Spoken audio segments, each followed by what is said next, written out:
राष्ट्रवादी काँग्रेसचे नेते खासदार शरद पवार हे एका कार्यक्रमानिमित्त कोल्हापूर दौऱ्यावर आले होते। दरम्यान आज सकाळी त्यांनी माध्यमांशी संवाद साधला। यावेळी बोलताना त्यांनी राज्यात राजकीय भूकंप कधी होतोय आणि कोण कधी बाहेर पडतात याची मी वाटच बघतोय असा टोला राजकीय भूकंपाच्या चर्चा करणाऱ्यांना लगावलाय।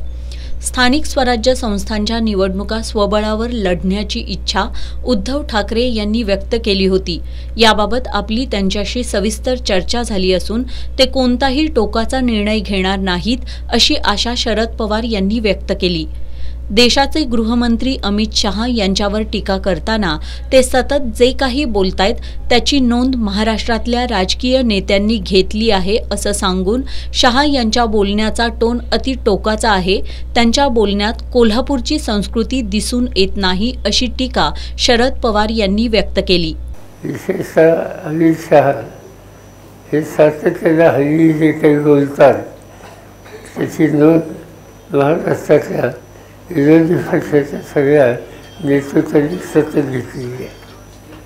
ते आणि त्यांचा बोलण्याचा एकंदर टोन जो आहे तो अतिटोकाचा आहे। देशाचा गृहमंत्री काही तास ठेवून भाष्य करेल अशी अपेक्षा असते, पण त्याची प्रचिती तिथून काही येत नाही। खरं म्हणलं तरी काही कोल्हापूरचे संस्कार वाटत नाही आणि त्यामुळे अमित शहा हे कोल्हापुरात शिकले का आणखीन कुठं शिकले हे मला माहिती नाही। उपमुख्यमंत्री अजित पवार आणि आपल्यात बंद दरवाजात कोणतीही राजकीय चर्चा झाली नसल्याचं त्यांनी स्पष्ट केलं। कोल्हापूर जिल्ह्यातील एका साखर कारखान्याबद्दल आपली चर्चा झाली असा खुलासा त्यांनी यावेळी केला।